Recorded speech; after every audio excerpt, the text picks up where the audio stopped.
सिवान के बढ़रिया थाना क्षेत्र के लकड़ी में आज बड़ा बवाल हो गया। यहाँ एक वस्त्र व्यवसायी ने आबकारी के 2 कांस्टेबल पर रिश्वत मांगने का गंभीर आरोप लगाया। माहौल ऐसा हो गया कि बढ़रिया थाने की पुलिस को पहुंचना पड़ा और भीड़ में घिरे आबकारी के कांस्टेबल के साथ पुलिसिया रंग अपनाकर थाने लाना पड़ा। देखें खबरदार में खबर हिंदी की यह खास report. Sir sir sir sir sir ये देख लीजिए। हाँ सर दिखाइए इनको, चेहरा टाइम। हाँ चेहरा ना चेहरा टाइम इनका कसले है ये लौड़ा। देखिए ये हमारे थाना अध्यक्ष।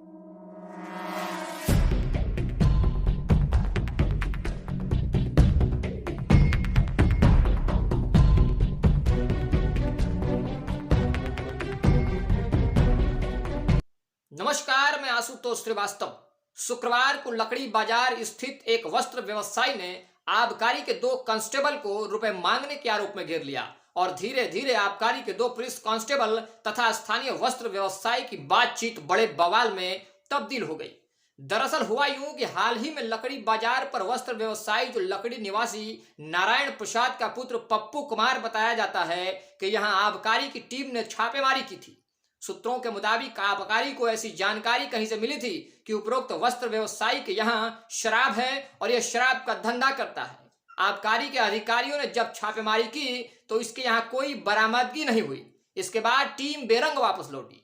यहाँ यह प्रकरण समाप्त हो जाता है, लेकिन इस समाप्ति के अगले दिन से एक नया प्रकरण शुरू होता है जिसके कलाकार 2 आबकारी के कांस्टेबल होते हैं। यह उपरोक्त वस्त्र व्यवसायी के यहाँ उसके हितैषी बंद छापेमारी कार्रवाई के दौरान उन पर होने वाली कार्रवाई से उन्हें मुक्ति दिलाने का हवाला देकर नगद नारायण की पेशकश करते हैं। यह बातें दुकानदार की ओर से बताई गई हैं।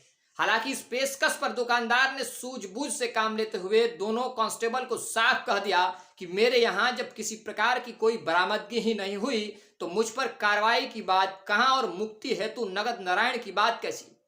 बहरहाल आज किस्सा कांस्टेबल की वसूली से जुड़ी पेशकश तथा दुकानदार द्वारा पेशकश पर मनाही तक सीमित रह जाता है। लेकिन अभी इसमें और भी कुछ होना बाकी था जो अगले दिन पूरा हो गया। यानी कि छापेमारी के बाद पहली बार 2 कांस्टेबल वस्त्र व्यवसायी के यहां पहुंचे। वस्त्र व्यवसायी के अनुसार नगद नारायण की मांग की। इसने 2 कांस्टेबल को वापस लौटा दिया, परंतु फिर अगले दिन यही कांस्टेबल वस्त्र व्यवसायी के अनुसार दूसरे बिना नंबर की स्प्लेंडर गाड़ी के साथ इसके यहां पहुंचते हैं। फिर वही पेशकश कांस्टेबल द्वारा किए जाने की बात सामने आई और इस बार मामला ऐसे तुल पकड़ा कि बाजार पर बड़ा हंगामा खड़ा हो गया। वस्त्र व्यवसायी ने कांस्टेबल को पहले तो घेर लिया और फिर रुपए मांगने का आरोप लगाते हुए बाजार के तमाम लोगों को इकट्ठा कर लिया। कुछ ही देर में लोगों की जबरदस्त भीड़ एकत्रित हो गई। एकत्रित भीड़ घेरे में आए आबकारी के दोनों कांस्टेबल को खरी खोटी सुनाने लगी। अब कांस्टेबल ने चेहरा छुपाना शुरू कर दिया, लेकिन दुकानदार द्वारा चेहरा हटाकर उसका वीडियो बनाया जा रहा था। हेलो देख लीजिए भाई, ये इसी गाड़ी से आ रहे हैं हमारे पास। इन्हीं का गाड़ी है, देख लीजिए।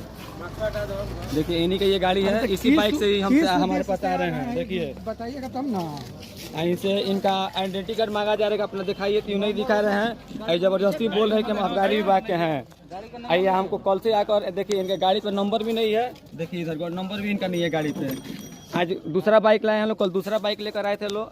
कल से आकर हमको धमकी दे लोग, हमको पैसा दीजिए नहीं तो हमको पकड़वा देंगे। ये लोग हमसे पैसा मांग रहे हैं। देख लीजिए इन लोग का बाइक है, बिना नंबर का बाइक है। देख लीजिए, देख लीजिए यहाँ पर पब्लिक जनता सारी है, देख लीजिए।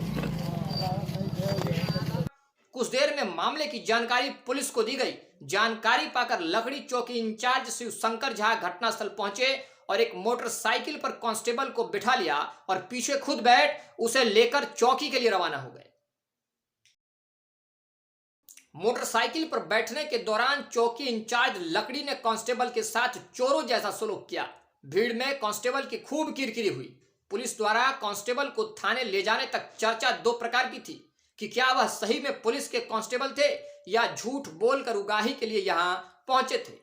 तो इस सवाल का जवाब तब स्पष्ट हुआ जब घटना को लेकर थानाध्यक्ष प्रवीण प्रभाकर से टेलीफोनिक बातचीत हुई। थानाध्यक्ष ने पूछे जाने पर बताया कि वे आबकारी के कांस्टेबल थे जो सूचना संग्रह को लेकर वहां गए हुए थे, परंतु इधर वस्त्र व्यवसायी का आरोप था कि वह उगाही के लिए 2 दिनों से उनके पास पहुंच रहे थे। अब सच्चाई क्या है यह तो जांच के बाद ही स्पष्ट होगा, लेकिन इससे पहले आपको बता दें कि लकड़ी से पकड़कर जिस 2 कांस्टेबल को पुलिस थाने लाई उसे छोड़ा जा चुका है।